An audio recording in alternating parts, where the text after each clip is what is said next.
Hey guys, so I am back with another video. This video is going to be brief, just keep it short because I'll be uploading my long video on Thursday at 8 p.m. Central Time. That's 9 p.m. Eastern Time. Anyway, there's a verse in the Bible where Jesus was about to be stoned to death. And the reason why he was about to be stoned was because he told the Jews that he, who he was, and they was like, "No, you're of the devil. You're not the Son of God." Blah blah blah blah blah. So, long story short, and I think it was in the book of John. Long story short, they ended up not being able to stone him because he disappeared. Okay, so I'm gonna explain what happened, what took place esoterically, what the Bible is really trying to explain is taking place here. Now, Jesus is not a literal person. Jesus is the Christ consciousness. It's your higher self. Okay? New Age teachings call it Christ consciousness, so I use that word because it's a buzzword and then it clicks and most people say it. But you have a higher self, which is high frequency, which does things a certain way, and you have a lower self, which is low frequency, which does things a certain way. And you have to conquer the lower self, because the lower self is Satan. The lower self is your demons. The lower self, when people like, I'm battling my demons, that's your lower self. Until you conquer that and the trauma that's being held there in your sacral chakra, you cannot ascend up the spine, the caduceus. You cannot ascend up the staff to the crown chakra when you are full on kundalini, third eye straight up open. So he all out. So that's what Jesus represents. Jesus represents us being our higher self, because he also tells us to be like him. We are supposed to follow him. If you're following someone, that means that you're doing everything like them. You know what I mean? So he instructs us to do things like him. He instructs us to be Christ-like. So we have to be operating in a higher frequency, which is our higher self, in a higher being, in a higher state of consciousness. This is what that means to be Jesus in the Bible. Now, the Jews are, accusing him of being a Samaritan and having a devil, like being possessed and stuff, because Jesus is vibrating and operating he is so high of a frequency that he's able to perform miracles before people's eyes. He's doing things that bend this matrix. So it's hard for people to understand. Because when you fully ascend and you reach the highest state of consciousness that you're able to reach in this realm, in this meat suit, in this body, you're able to do things.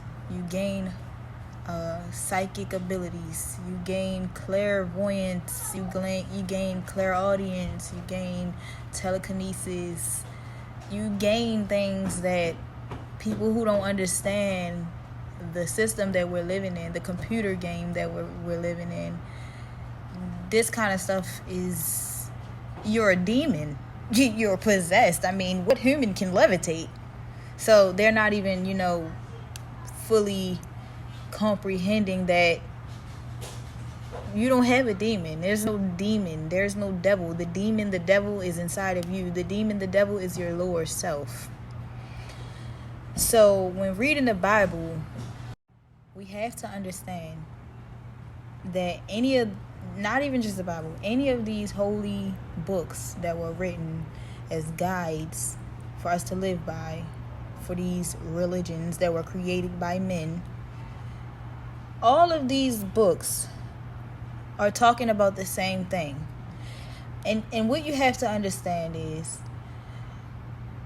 the Bible is written in so many different styles because it was written by so many different people, as we were taught.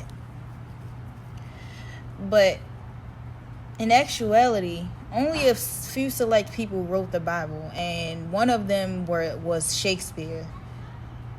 And when writing these books in the Bible, he wrote them as he wrote his own works. So if I'm a famous poet that uses all types of poetry type of things like metaphors and similes, all of that poetry stuff, haikus, blah blah blah.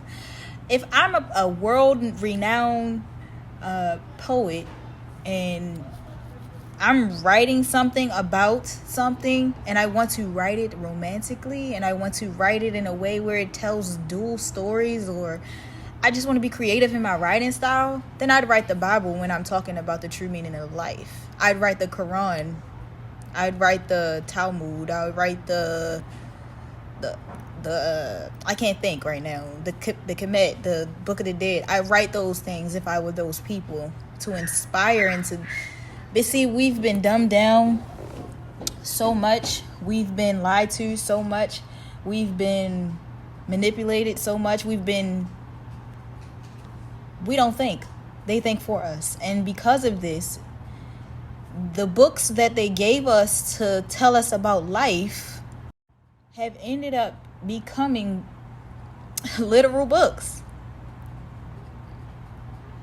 And that's where we mess it up. That's where we're messing up at, because it's not none of those books are literal. They're all esoteric. They're all speaking in a what people would call a secret knowledge, the gnosis. This is what the agnostics believe, that they have this elite knowledge, that a hidden knowledge, an occult knowledge that no one else has. But it's really not an occult knowledge. It's really life. It's only one, all of these books are lining up to one thing. Everybody is connected by one thing. For example, this water here, this bottle would be source. Source is everything. We're all connected to source. There's one grand source, is one grand soul in everybody. Like, think of a squid and all of the tentacles all over in everybody to create one individual, or not one individual, many individuals, millions and billions of individuals connected to the same one source, all experiencing life in different ways simultaneously. It's just that simple. And the sooner that we realize that we have to throw those dogmatic mindsets in the trash, because they're not going to work in this new upcoming way. It doesn't work simply because it doesn't make sense anymore. And we're to a point where we're smarter than we have been for a while. And I'm not talking about mentally. I'm just saying about spirituality. I'm not talking about advanced spirituality. I'm not saying we're smart. Actually, we're not really that smart right now. But what I mean by that is, how can I put this? We have enough resources. As dumb as we are, we have enough resources to open us up to the truth. And the reason why when this shift is taking place to the next dimension, the 5D dimension, a lot of people aren't going to be able to come. And that's mainly because they won't let go of things that are low frequency. If your frequency is low, you cannot ascend with the height of the frequency. You have to match it. You're not coming. I'm just telling you, just like that. And as long as you want to hold on to dogmatic beliefs and keep on believing that these fairy tale stories and believing that these holy books are literal, you're losing. So, bottom line is, I'm not going to change what I know to be true based off of the belief of you. So as far as those who decide to still subscribe to Jesus and are still Christians, Hebrew Israelites, or whatever you want to call yourself, with all due respect, if you love Jesus, if you're a diehard Jesus fan, whatever you want to call it, then that's fine. Keep that to yourself. But one thing I'm not going to have is you guys telling me all of this stuff about Jesus. I've been there, and I don't have any regrets, or I'm not afraid. I'm not going to hell, because hell doesn't exist. Yeah. So, I'll see you next lifetime in a different body if I decide to come back. But we're not going to do this. I just want those who want to be open to be open. That's it. So, if you found any of this stuff that I'm saying to you to be helpful, to be eye-opening, to put a little, a little bug in your ear, like a little light bulb go off up there. If you found that to be helpful from what I'm saying, then okay, we can work with that. I'm not trying to convince anyone to just like drop their whole religion in life. That's not easy. I mean, it was hard for me. I had to do it. So I'm not encouraging or wanting anybody to do that. All I'm just saying is just use your thinking, put a thinking cap on. Think about everything. Like, don't take not anything for face value, because we've been told things by people for so long. It's time to start questioning those stories. How are they holding together so good? You ever play the game of telephone where you tell somebody something, and by the time the message gets around the circle to the last person, it's a completely different message? So how is it that our history is holding up so tight? And it's been told over and over and over and over. It's been regurgitated. See, it's not like it's an oral history through the indigenous peoples. Like, those people's stories never change. And if they do change, the only thing that changes is how they tell them. But the more, like, the truth of the story doesn't change. But this history thing that we have, that's solid. I don't understand how we're still just going with the get-go. Like, I don't get it. But anyway, I thank you for watching my video. I ask that you like, subscribe, and share to help my channel grow. Please hit the like button. And if you like my content and you have suggestions, comment below. Thanks.